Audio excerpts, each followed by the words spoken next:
Ladies and gentlemen, coming to the microphone, standing 6 feet tall, weighing in 155 pounds, he is the High Ranger, the mess from the West, Keen Mando!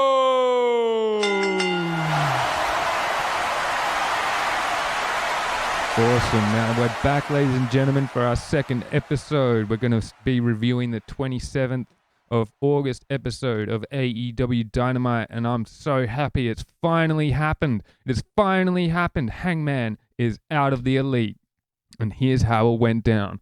So it was a gauntlet 4-team tag match between the Natural Nightmares, the Young Bucks, Best Friends, and FTR coming in at that order. So it started off with the Natural Nightmares and the Young Bucks, and we all knew the Young Bucks were going to get over him on this one, so it was quite a quick, simple victory for these guys. Dustin and QT had a little bit of an offensive burst here and there, but honestly, it was never in doubt who was going to win this one. And then as soon as that was over, obviously in a gauntlet match, the Best Friends came down, which was it was good to see them up and about for this one. I love seeing Trent getting that bit of a push. He was one of those guys who was never used as well as what I thought he could be used in the big league. So it's really good to see him get this opportunity and being a serious contender for the tag team titles in the company. It's really wonderful. Now, in the early stages of the match, it looked like Chucky T tweaked his knee. He seemed to go down, and it didn't look like it was a pre-planned injury or anything like that, or any sort of angle with that. It looked like a pretty legitimate injury. Hopefully he's okay. I'll have to see what happens in the next episode to see if they address that or anything like that. But throughout the match, it seemed the Young Bucks were just ragging on his knee for just ages and ages. They got their massive offensive flurries, and I mean, those two, there's no one really better in the tag team game than them two. They are just like the Hardy Boys on steroids. It's absolutely fantastic. I love it. It's great. They're a whole different ball game. But during the match, what happened is what we've all been predicting for so long. It finally happened. Hangman Adam Page pulled some Cowboy shit, and let me tell you, he interfered with them and cost them the match. Afterwards, Young Bucks looking around going, what the hell you do this for, man? We wanted a friend, and you didn't think you were good enough. You were good enough the entire time, Hangman. All we wanted was a friend. You can actually pinpoint the second when his heart rips in half. And now. Honestly, Hangman is such an emotive person without even saying anything. It's wonderful. You could see this was a hard decision for him to make. And I mean, you guys have all seen it. FTR have been in his ear for months now trying to get him to realize, like, hey, you're really a part of this, man. You're the Cowboy. Like, you're a lone wolf if ever there was a lone wolf, you know? And so I think this twist finally happening, or this turn, was absolutely fantastic. It needed to happen. And I mean, it could have been done a bit more extravagantly, maybe in the final match against FTR or something like that. That would have been really cool. But, you know, it happened, and I'm really glad that it has happened. Hopefully that can be the start of some serious feuding between the Young Bucks and Kenny and Hangman, hopefully. Hopefully it's not just Hangman on himself. Now, after he did this, obviously, you know, there was the shock reaction of the Young Bucks, and they lingered on that for a while, and Hangman just sort of disappeared out of the arena, which was really cool. I didn't mind it. I think it was a really fitting way to do it. You know, just get in there, mess up the match, and get out. Really just sort of played to the emotional side of his character and the emotional trauma or stress that he's going through to sort of make this decision of if he wants to continue being in the Elite and if he wants to verse the Young Bucks, his friends, for the tag team titles, or if he wants to verse someone who he thinks would be a better match, and he isn't fighting his friends. And I for one, I'm so happy. It was a bit weird that Kenny didn't come down with him. I mean, I know it doesn't make much sense, but it would have been really cool to see Kenny try and, you know, stop him from doing it, and then him pushing Kenny aside, obviously creating a bit of more mistrust between those two. I think that maybe would have helped the storyline a little bit more, but otherwise everything that they did so far was pretty sound on that. So after the Young Bucks were eliminated, there was the Best Friends versus FTR, and I'll be honest, FTR just came in, and obviously, like I mentioned earlier, Chucky T seemed to have a bit of an injury, so they were really working his leg over, and again, it's difficult to see if it's a legitimate injury or anything like that. I haven't seen anything on the any report of anything like that, so hopefully he's all good. But the match ended really suddenly. They just locked him in a submission hold that I couldn't even tell you what it was. It was absolutely crazy. I'd never seen anything like it before. And all of a sudden, Chucky just taps. Trent's nowhere to be seen. He's been taken out somewhere else, and it was kind of a bit of a shock ending. I mean, I know they're sort of on time constraints and everything like that. They have to fit so much within a 2-hour show. But yeah, I would have liked to have seen these guys go for a little bit longer. Obviously, now with that win, FTR versing Hangman and Hangman and Kenny for the tag team titles are all out in a few days. I cannot wait for that match. That is going to be a 5-star match without a doubt. Hopefully, they stick it somewhere in the mid card. When people start getting a bit itchy on their seats, and these guys are just going to bring the house down. There's too many talented professional wrestlers to not make this a good match, and there's so many different stories going in there. I think the Young Bucks are going to get involved in some way, and I mean, I'm really hoping that either Hangman and Kenny turn heel or that they break up, because I love them as tag team champions, don't get it twisted, but seeing these guys go against each other or together going against everyone else is going to be something else. I think they're both really primed for a big heel run. Whether or not they'll be treated as heels will be quite interesting, but because they're both so beloved, but it's going to be interesting. Now, FTR, I think they're a good chance to win this match. I really do. Those guys have come over and they have got nothing but hype behind them, and deservedly so. These two are probably one of the top 3 tag teams in the world, regardless of promotion. They've proven it over and over and over and over and over again. So it's going to be interesting to see who gets up in this one. I know there's I'm thinking there's going to be some interference in the match at All Out, which is going to lead to another match further on down the track, which the more of these two teams we can see versing each other, the better it is for everyone, I think. Just way to continue on with their solid tag team foundation. It's really good. I mean, there's a bit... I honestly, from my memory, feel free to correct me if I'm wrong, but I thought the Dark Order were going to be involved in this gauntlet match. I'll have a bit more on what they did during the episode a bit later on. But it would have been good to see Stu Grayson and Evil Uno get their nose involved in this. Again, another tag team that can really go. So it would have been a great match for Dynamite. Obviously, again, with the time constraints, maybe they couldn't fit it into the schedule. But from my memory, some of the promos featured the Dark Order in this gauntlet match. So a bit weird that they weren't in there. But hey, we got the end result we wanted, which is FTR versus Hangman and Kenny, as well as having Cowboy get in there and pull some Cowboy shit and just... not really, and really just mess it up for the Young Bucks. It's gonna be quite interesting. Now later on in the episode, they actually they found him at a bar. Surprise, surprise. Pounding down some whiskey, doing some cowboy shit, and they came in and essentially threw a drink in his face and kicked him out of the Elite. So the Elite is down one member, which is quite a big thing if you follow their YouTube series beyond Being the Elite, as well as just the history that all 4 of those guys actually share together in terms of working to get the company built up and being the stars and everything like that. I thought it was really great how after they threw the drink in Cowboy's face, that the camera stayed on him for a long time. And like I said, he is one of the best emotive wrestlers within AEW. The looks he pulls, they just tug on your heartstrings. I feel like he's a puppy dog at the moment, not knowing what to do. He's got so many people in his ear, which he's doing really, really well. He's like an angsty millennial, it's wonderful. And like the shot at the end of him looking into that broken mirror was absolutely choice. I absolutely love that. It shows a broken man. He's torn, and the way they're building up these stories are absolutely fantastic. I'm really into that.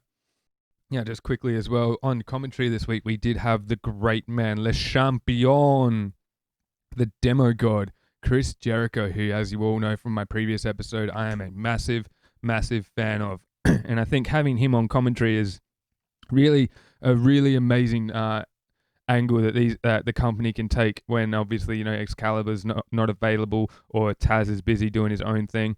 I think he's a wonderful substitute. He's obviously one of the most experienced wrestlers doing it at the moment. He's been across the world doing all sorts of stuff, won titles everywhere. And he's also quite influential with his ring style. So he knows a lot of ins and outs of the game that, sure, Jim Ross is one of the best play-by-play and Tony Schiavone's really good as well. But having an actual wrestler who's competing really adds an element to it. And I mean, the dude's just funny. Like, I get that he's playing a character, but my God, he is so good at playing that character. He is absolutely amazing. I laughed my ass off at many of the comments that he made. And just the insight that he shares on, like, just understanding, some of the submission holds, or, talking shit about the referees and stuff like that. Like, I really appreciate his angles that he takes when he does his commentary. So we're pretty blessed this week to have the great man on commentary with JR and Tony Schiavone. Next up, we had the next match was an absolute squash: Lance Archer versus Sean Maluta. Now, Maluta, I believe, is part of a famous wrestling family. I couldn't tell you which one, unfortunately, off the top of my head. However, it seems like he's might be destined to go somewhere. He's got the name behind him. He seems like an okay kid, but he was never going to beat Lance Archer. Let me tell you, this was going to be a squash in the most vicious of ways. They need to show Lance Archer being the dominant murder hawk that he is, and they really did that. I think the aspects of him, absolutely just decimating this man, and could have pinned him within 2 minutes of the match, but still wanted to just inflict damage, which is the type of character that Lance Archer's portraying at the moment. I really, really like him as this. He's big enough, he's strong enough, he's crazy enough, and his finisher where he just grabs their face and just smashes the back of their head into the mat is absolutely vicious. Let me tell you, this dude has hands like a bear. My God, he is absolutely huge. Mulata didn't stand a goddamn chance. I mean, it would have been cool. See maybe a bit of interference from other contenders in the Casino Royale, because he was announced as a participant in that match beforehand. So it would have been good to see maybe some of them interfere and cost him a match, maybe get inside his head a little bit. But I mean, what are you really going to do to this bloke? If I'm honest, he's one of my top 3 favorites to win the Casino Royale match. I'll get into that a little bit later. But yeah, he's looking tough to beat. He's the EBD core is his finisher name, and yeah, it's brutal to see. Like, it really, really looks like it's hot. Now, after the match, my prediction did come true. Like I said, I was hoping for some people to come out and interfere with him, but it was after the match, unfortunately. Taz brought out Brian Cage, the Hulk, as I like to call him, and I think it's Ricky Starks. God, I don't like that guy. He seems like a bit of a nuff. I don't know. His character just seems pretty plain and unoriginal, but, the kid can go, so he's obviously got a bit of a bright future. And he announced that Starks and Cage were also in the Casino Royale match. Now, this was the first of what I think were a few missed opportunities by AEW this week. They had Cage and Archer in the ring together, and they didn't do anything. They just stared at each other, or were restrained by other people. And I mean, missed opportunity, guys. I really think seeing those two go head to head is going to be one of the highlights of the Casino Royale. I get you building for it and everything like that, but seeing them just get a couple of punches in would have been absolutely fantastic. Really would have amped me up for it even more. Not that I'm not amped enough, as you can tell. But yeah, having these guys go toe-to-toe just for a little bit, no one getting the better of each other, maybe being pulled apart by a couple of people, or even having the whole roster come out to pull these two behemoths off of each other. Like you used to see in the old days when Triple H and Batista were going at it. They had just security guards come from the back straight away. Nah, boys, you ain't fighting. And they just sort of restrain them all. And then, someone breaks free of the security guards, gets a couple more punches in, and gets restrained again. Then the other guy breaks free. And, it would have been cool to see something like that. I mean, that's just me. I think it would have been a prime opportunity to sort of build a bit more hype for the all-out match. But I mean, after that, Darby Allin appeared, as is the case whenever Ricky Starks is around, and essentially just dragged him to the back with punches and stuff. It would have been nice to get maybe a spot or two in it, really assert Darby's dominance over it, but they're leaving it as a pretty level playing field. They're going to have a bit of to and fro in the Casino Royale match as well. I mean, if I'm honest, I don't really get what the feud's about anymore. They've been going together at each other for so long. I think I'm just sort of looking for a bit of a finish to that and let Ricky Starks go off and do his own thing, and then maybe let Darby do something as well. There was even a crowd in there. They've got 10% of the arena being filled in at the moment, which is fantastic to see fans back. And see the boys are obviously working a little bit harder now. They got people there, not that they weren't already, but you could hear them audibly saying, "Let them fight, let them fight, let them fight." Obviously, they want what I want, which is to let the two big boys really throw down at each other. It would have been a really fantastic thing. But again, just the first of a few missed opportunities, I think, throughout this episode. Now, the next thing that we had was the contract signing between Mox and MJF. Now, I said how much I love MJF last week, and that has not changed. This boy is a wizard on the microphone. Let me tell you, I have not seen anything like him since Chris Jericho first debuted in the big leagues. That was the real shift in my mind of like, oh, this is how you do a promo. And then after a while of that, when that was in like the early 2000s or whatever, late 90s, when CM Punk dropped his pipe bomb, the infamous promo that he delivered on the flagship show. That was one of the best promos I've ever seen in my life. He was on some shit that night, let me tell you. It's quite, and yeah, I really, really like that this kid's so young, and it looks like he's definitely honed his craft, which is fantastic. I mean, he's going to have those skills for the rest of his career. Even when he's winding down his actual wrestling days, he can move over and transition into a mouthpiece or a manager. I can't wait to follow this kid's career. He's going to be something else. I expect many, many title reigns throughout his career, but for now, yeah, he's signed the contract to fight for his first one. So I think he's a really good chance. Obviously, he's trying to ban that finisher, the paradigm shift. He's still coming out with that janky-ass neck brace and walking on a walker with his bloody plaid scarf over the top. I love it. It's everything that I love about a cowardly heel, and he is doing it so, so, so well. They gave the lawyer a lot of mic time tonight, which was fantastic. I really enjoy his character. He just seems like he needs to get knocked down a couple of pegs. I mean, even Mox throughout, it seemed like he was having a bit of fun, joking that MJF's going to be going bold soon. MJF just throwing out there that, you're a great brawler, Mox, but, I'm a wrestling prodigy. We're not having a brawl. We're having a wrestling match, and that's why you're going to lose. I think really strong statements like that with such conviction really help push his character along, as not only despite being a cowardly heel, he has belief in himself, which is really, really good to see. Obviously, he had his whole posse out there. Gum Guy was there. Wardlow was there. The other two Nuffies were there, and the girl that he berates every week was there as well. I think the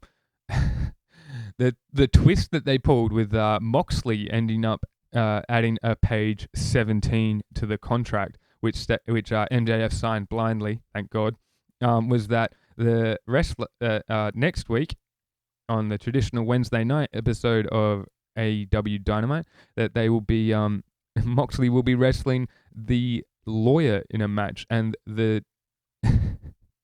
and his finisher isn't banned. However, MJF is banned from ringside, and if MJF interferes, he loses his title match. I think that was a great twist on these contract signings. These contract signings are always so predictable in the big leagues. Like, they got a table set up, so you know what's going to happen. Someone's going through that table. Doesn't matter. Or someone's going to get stabbed in the head with a pen.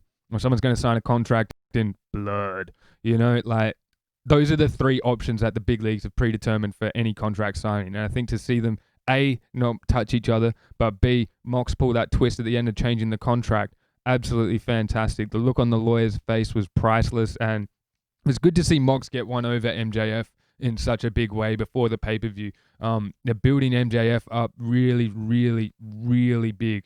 Whether or not he's going to get the strap is going to be another thing. I'm still undecided. I know last week I was tossing and turning. You heard me say I choose Mox, I choose MJF, but I really can't decide. I think I'm just going to have to watch all out and see what happens, because I'm going to be happy regardless of what happens. I probably would prefer MJF, sort of like a Randy Orton sort of champion. He was young when he first got the World Heavyweight Championship at the big leagues. Obviously, that led to Evolution's turn and everything like that. Perhaps MJF can win the strap and Wardlow turns on him and he's got to deal with that beast, And there's plenty of other guys in the wings. Maybe, if I'm honest, there's a whole bunch of beasts that could verse MJF as the title and he could continue being this cowardly heel. Like you got Archer, you got Cage, and then you got, like I mentioned, Wardlow. These three guys are all behemoths that just make MJF look like a little twig. So having the cowardly champ versus these guys could be a really interesting storyline. But also, even if he wins, becoming that full Republican-esque gimmick is great. He could become like the president of AEW Dynamite and start invoking laws as such, or just further pushing his character I think that's a really, really great fit for him, and it's working so well with myself and definitely with the crowds. You can really hear him getting a lot of heat for just doing what he's doing. It's a really great thing to see. Definitely no missed opportunities in this one. This was probably the highlight of the episode for myself. Again, a really great twist with Moxley having to verse the lawyer. Being able to do the paradigm shift, I know he's going to nail it on the lawyer in a big, big way next week, so I can't wait to see that. Now, next up, we had a 4-man tag match between two of my favorite teams teaming together again after Eddie Kingston brought them out. The Lucha Brothers and the Butcher and Blade going up against Joey Janela, Sonny Kiss, Brian Pillman Jr., and Griff Garrison. Now, we all knew who was going to win this match. It's no doubt after last week seeing Eddie Kingston sort of give a bit of cohesiveness to this group of 4 insane wrestlers. It was quite good to see that. Obviously, they were going to win this week. I would have been absolutely blown away if Janela, Kiss, Pillman, and Garrison got up. In fact, I probably would have hated this episode completely if they did that. But yeah, the Lucha Brothers and Butcher and Blade, they got their offense in. And it was, like I said, it wasn't a squash match. They obviously, with 8 people, everybody got their chance to show off a little bit. But they ended up getting over those guys with Brian Pillman being pinned. I do see a bright future for him. He's got the size. He's got the pedigree as well. The other 3, I'm really confused about. Joey Janela, I don't quite get what his deal is or what his gimmick is. When I first started out, he seemed to be getting a bit of a push, but he's just drifted off into being a jobber now. Sonny Kiss is great. I think it's a wonderful addition to the company. Very athletic young man. A great booty. Love watching that booty move, especially when he does the splits. Fantastic work. But yeah, again, I'm not really quite sure where they're going to go with Sonny Kiss. Griff Garrison, I've seen him now get smashed 2 weeks, like every episode of Dynamite I've ever watched. He just ends up getting destroyed by whoever he's versing. So wasn't really a surprise. Now, earlier on, we had a few people join up in the Casino Royale match. We had Cage, Starks, Darby, and the Murder Hawk Lance Archer all announced his entrance to the 21-man Battle Royale for the Casino Royale ladder match. Jesus, it's got such a goddamn mouthful, that match name.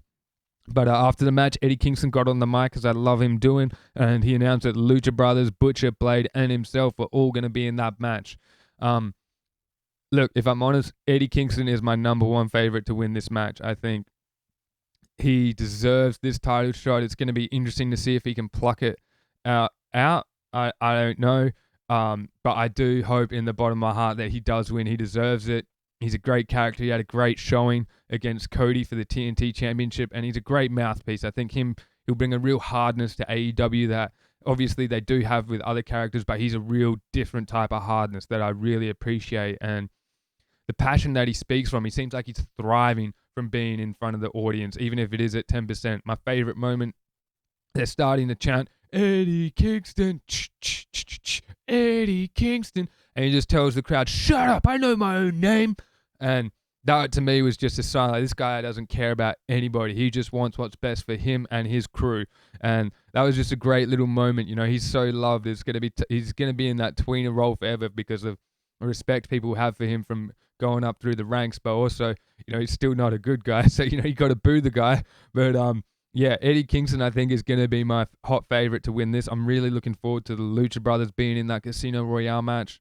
They're going to do some hectic spots. I know Ray Phoenix is going to jump off something and do some crazy shit that I've never seen before. Cannot wait. Hopefully it's a Canadian destroyer onto 8 people rather than 6. That would be...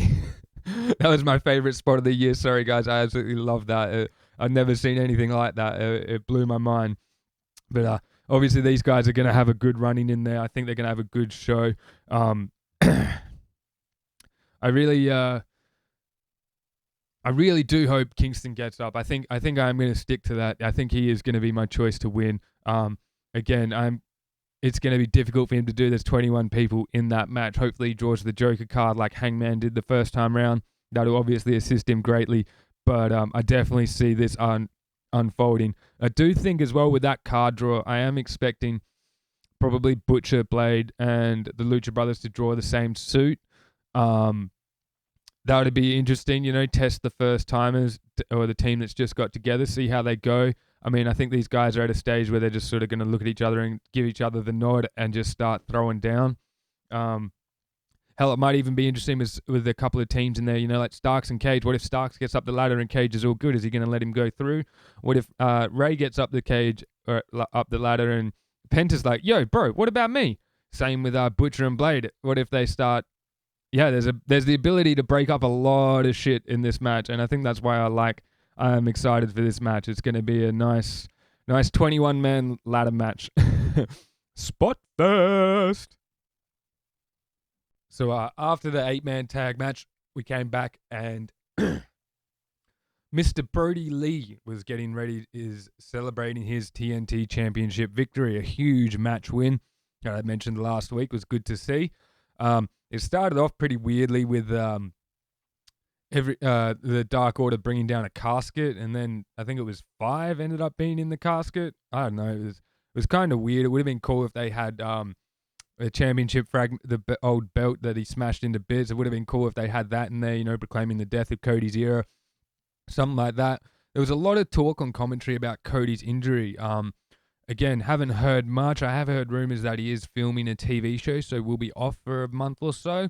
So that may be why he was written out. Again, I thought it was very weird that he ended up on the stretcher at the end of their match. Like, Brodie Lee beat the shit out of him, yeah, but not enough to warrant a stretcher, Like, that's saved for, like, last man standing matches or going through 6 tables or something like that. So, yeah, after they brought down that coffin and everything, they started celebrating. Then Brodie Lee came out. Delivered a good promo, I think. I'm a bit torn on it. He was very passionate. He had Schiavone in the ring. And, it was really just sounding passionate, sort of talking down to others and other companies and stuff. Like, you didn't give him a chance, and now look at him. If I'm honest, the whole Dark Order thing seems a bit naff at the moment. They just have so many members. Like, I don't know. They just seem like they're a bit of a miscombobulated mess. There's just too much going on at any one stage. Like, at one stage, I'm pretty sure it was, God, what's the little fella's name? Not Grayson, the other bloke. Anyway, he started getting it, celebrating a bit too much, and Brodie Lee, like, gave him a strong right hand across the face.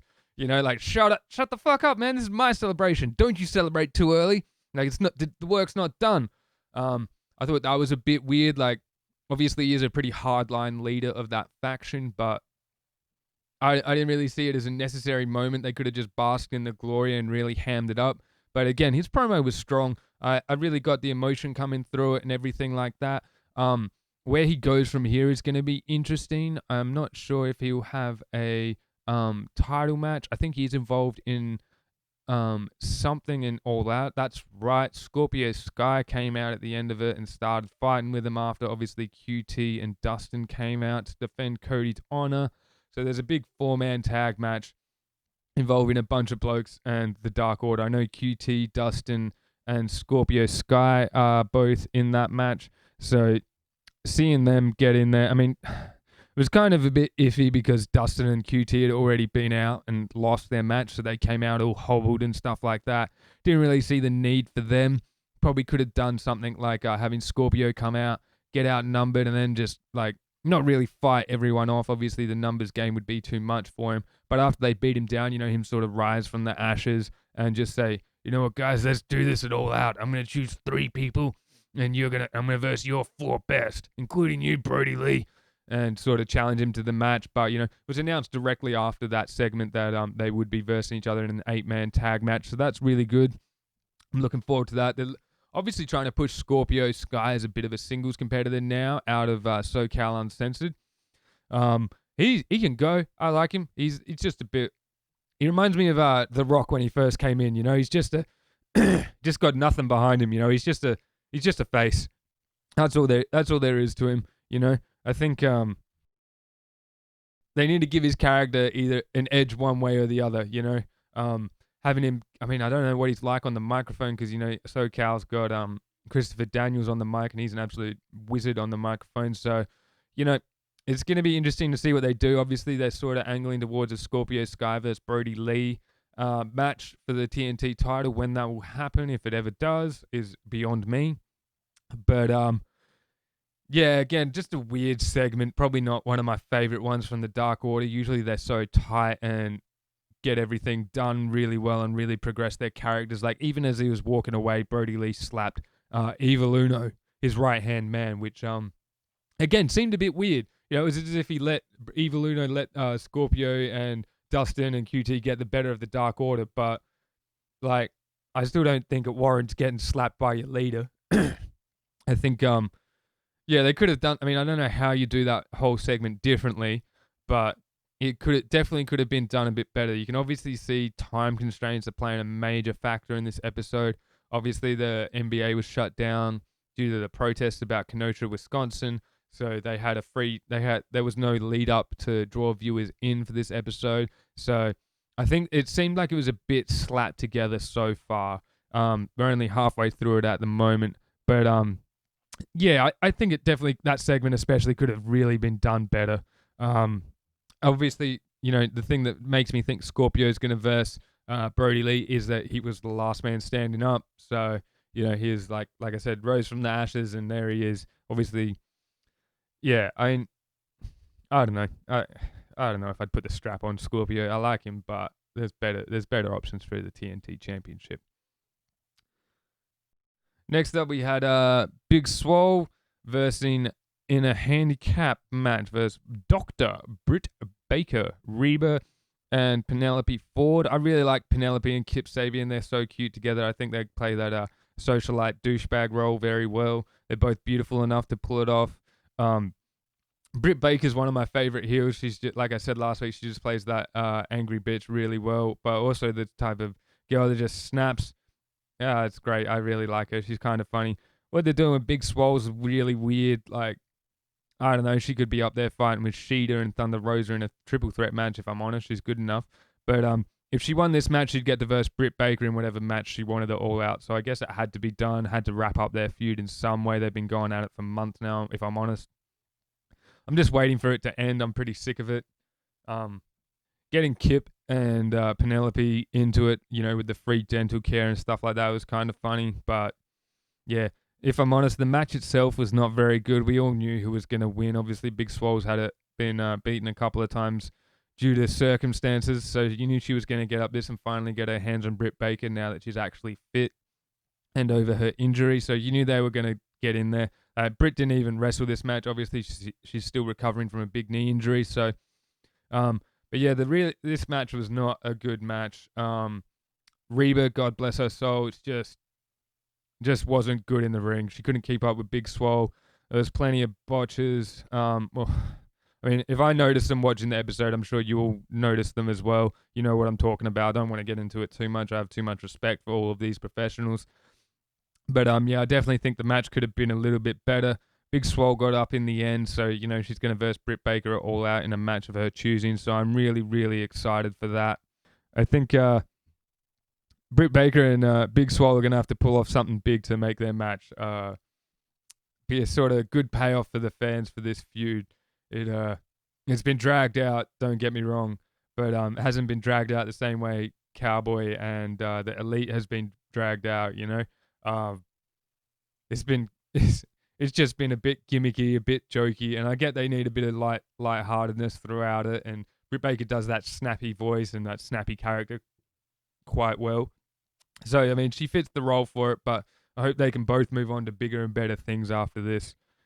After the match, while they were just breaking down what's going on, Evil Uno came out with the Queen Slayer, and they went over to Taya Conti and offered her membership to the Dark Order, which was, like I mentioned earlier, just another weird thing that they did. I don't quite get, the timing of it. Like, Britt Baker was still going up the ramp when they came out. Did they really need another member? I mean, like, he's running out of numbers to give these people, you know? Like, you got... I know there's a 5, there's a 10. I think the Queen Slayer is 99. Like, I don't know. I don't really see the point of having another woman in the stable. If I'm honest, it's starting to remind me a bit of the ministry that the Undertaker used to have back in the 90s. It's full of minions over this Dark Overlord. But I mean, Brodie Lee's not really a Dark Overlord. He's like a part motivational speaker, part bloody yeah, Dark Overlord, I guess. He hasn't shown anything supernatural, but yeah, having Anna Jay and Eva Luna invite Taya, yeah, I'm not a fan of that. I think you could have left her out and just let her push for the singles title. You know, they don't need more members. They're a big enough mess as it is. I don't really see the point of that. But hey, it is what it is. I'm not a booker, so don't take it with a grain of salt. Yeah, so far there's been a few misses in this episode. If I'm honest, probably one of the most indifferent I've felt about an episode of Dynamite lately. I've really been loving the show, but yeah, there were a few mishaps as I've mentioned already that I've just think a bit weird. And again, you got to factor in, like I said, the timing of this show. They had to obviously rush it out. They've had a pretty jam packed schedule with having a tape dark as well as the NBA doing their shutdown, so not having as many viewers. So they probably had involved a few rewrites to try and make things a bit bigger. Sorry. Unfortunately, I just don't think it paid off. Hopefully, next week's episode is really gonna really turn the heat up for All Out because I'm absolutely stinging for it. There's too many good matches on there. Um, Now there was a little showdown as well for involving Sheeta, the AEW Women's Champion, and Thunder Rosa, the NWA Women's Champion. Just a simple, signing on the dotted line for them. But I thought it was good. They don't need to get involved with each other beforehand. These two are both well respected in the circles, and everyone knows that they can both go. So their match is going to be a strong one. I expect it to probably open the show or be one of the very early matches in there to really get the crowd heated. It's going to be a good long match. But nice little moment at the end where Thunder Rosa tried to snatch the title from Sheeta, and Sheeta grabbed it before she could. I thought that was really good to show, Sheeta's not just a champ, she's a fighting champ. She's got some edge to her. Obviously, you see that in her matches and stuff like that, but you don't really see that in her promos or in her out of ring work. So it's good to give her that edge. It's a complete toss up for me. Hopefully, I think they announced after the match that Thunder Rosa was going to be in action next week on Dynamite. I can't wait to see that. I've been lucky enough to catch a few of her matches around the world, just watching them wherever I can. And yeah, she is an absolute beast. I'm really looking forward to her. Hopefully, they can put a match on with another female wrestler that can really go in the ring with her. But if they can put her in with someone who, knows their way around the ring, can provide the spots that we need to understand her for the AEW audience and stuff like that, I think it'll be really beneficial, as well as just showing us that, she's not the champion for no reason. Like she has the champion factor about her. So seeing something like that would be really good in her match next week. I'm really, really, really looking forward to it. Now, the main event for this episode of Dynamite was Matt Hardy versus the Spanish God Sammy Guevara in a tables match. Now, this was the biggest ball breaker of my night. Firstly, a tables match finishes when someone goes through a table.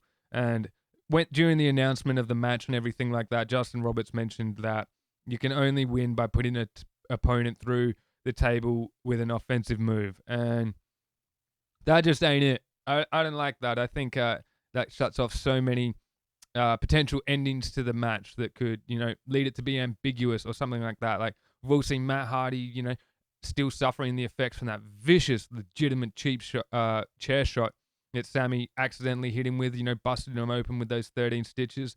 That's still one of the craziest spots I've seen in a long time, although it wasn't planned. That was absolutely brutal. Like, to see Matt pouring blood like that, whoo, damn. Like, yeah, he needed those stitches, let me tell you. I mean, really unlucky that he got caught with that chair. It would have been really interesting to see what dynamic they made the story after that. Obviously, that was beneficial in a way that it sort of provided a key point or a key moment in this that they can refer to and start, making each other bleed. Now that Matt's bled, Sammy has to bleed. It's like a wrestling algorithm. If one person bleeds, the other will have to bleed before they fight in a match. It's just a bit of retribution on Matt. Hopefully he'd get it in this match. But again, the rules for this match were just absolutely janky. I was not a fan. I really think a tables match is just, you go through a table, you lose. Even if it means you lose your balance off the top rope and there just happens to be one set up on the side from earlier in the match. I think that means you lose. Yeah, and like the other thing as well, I know I've mentioned time constraints a lot in this, but this match seemed really, really suffered by it. Like they went to an ad break within the first couple of minutes of the match, so you missed a good chunk of it there, and you came back and Sammy was bleeding. And like I just said, you need to see the other bloke get busted open to understand the severity of it. Like nothing will ever match the legitimate cut Matt received from that chair. But if he like I don't know, smashed his head into the ring post and like there was a bit of a gash and he started bleeding. Like that'd be awesome to do for Matt to do that to Sammy. But unfortunately, we didn't actually get to see that moment. So that was another letdown that I've had in this episode. Seeing Sammy get busted open, like literally actually seeing it, would have really added some heat to this feud. I'm hoping this is the end of it. Jesus, it's I don't quite get why they're still going on from this because it's been going on since before the Stadium Stampede match.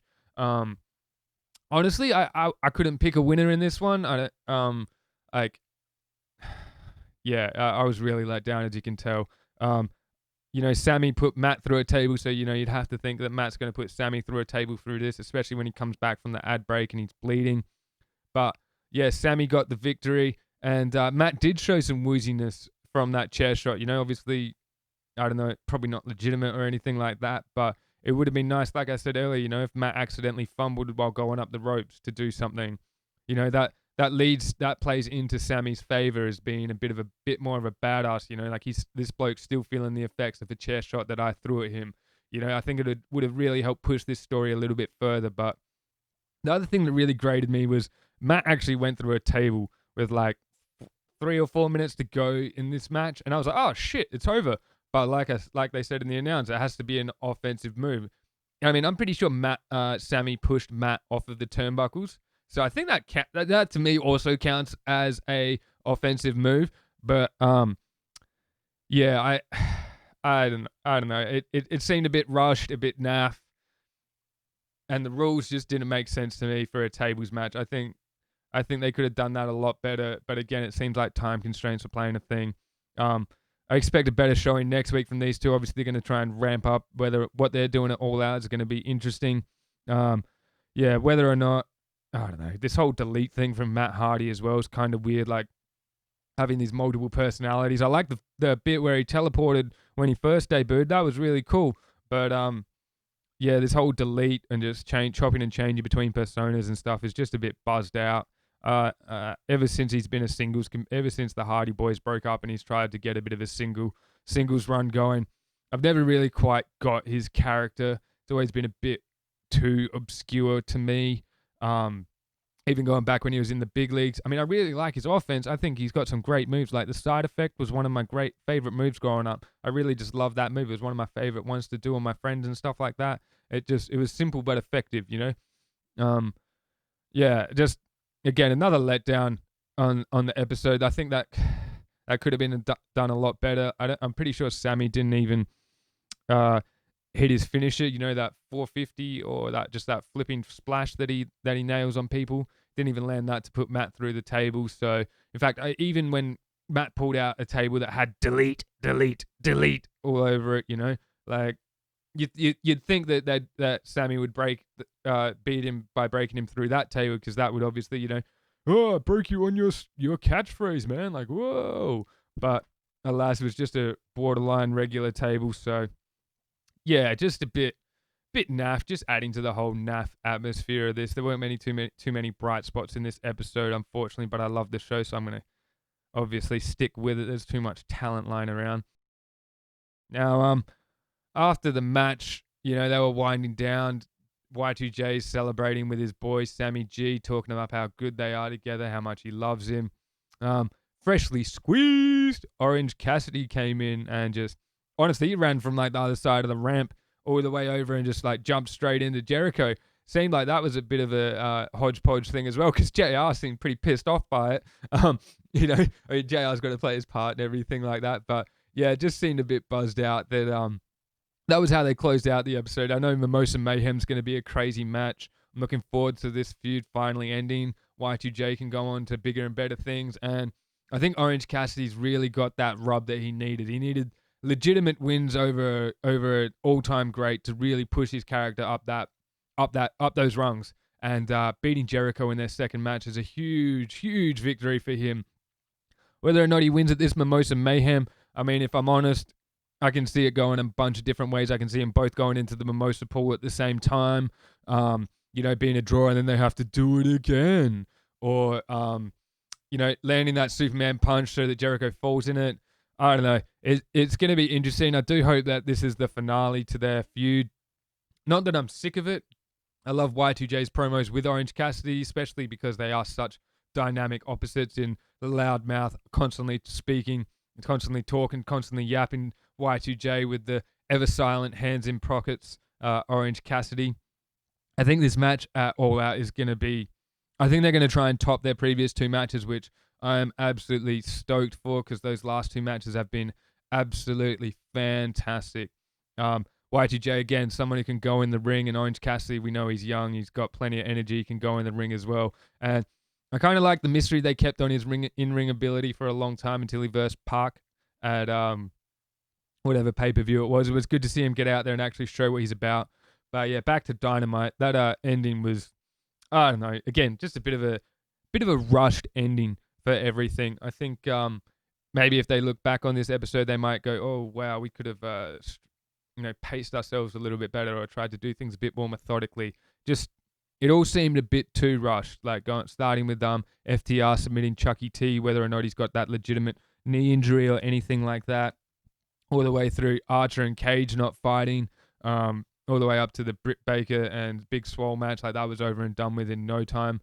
And the tables match as well. I was looking forward to this because there was so many cool things, and I think they just sort of miscued a little bit. I think again going from a Thursday night to a Saturday night, not much time for turnaround for these boys.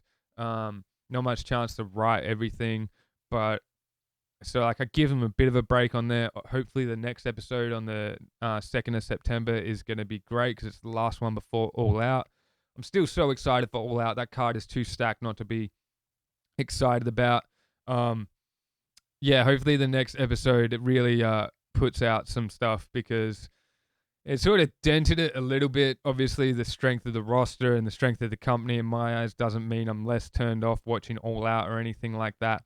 But I just think a lot of things in this episode could have been done a lot better. Mad props to everyone for getting out there and good on them for allowing fans back in and everything like that. But for me, this was just an episode of missed opportunities. And you know what? You have them every now and then. They're still a young company. They're still working everything out.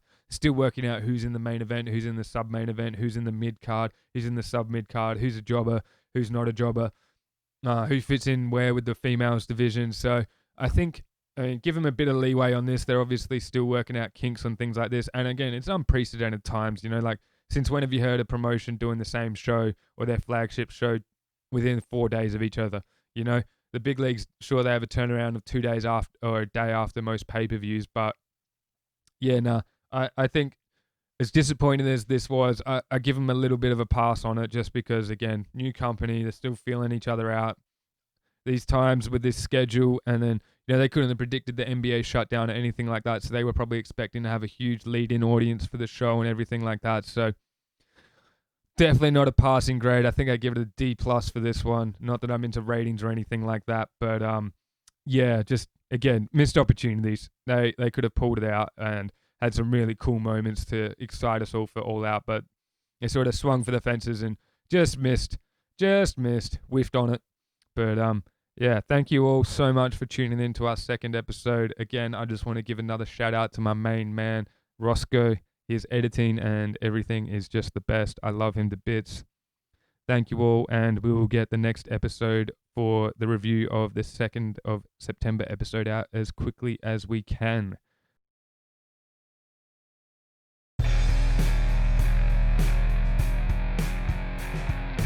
Cowboy. Man, you're the cowboy. Pounding down some whiskey, doing some cowboy shit. Never trust a guy in a cowboy hat. Oh, right. Miss Eric, please don't call me Derek. Ricky Stark.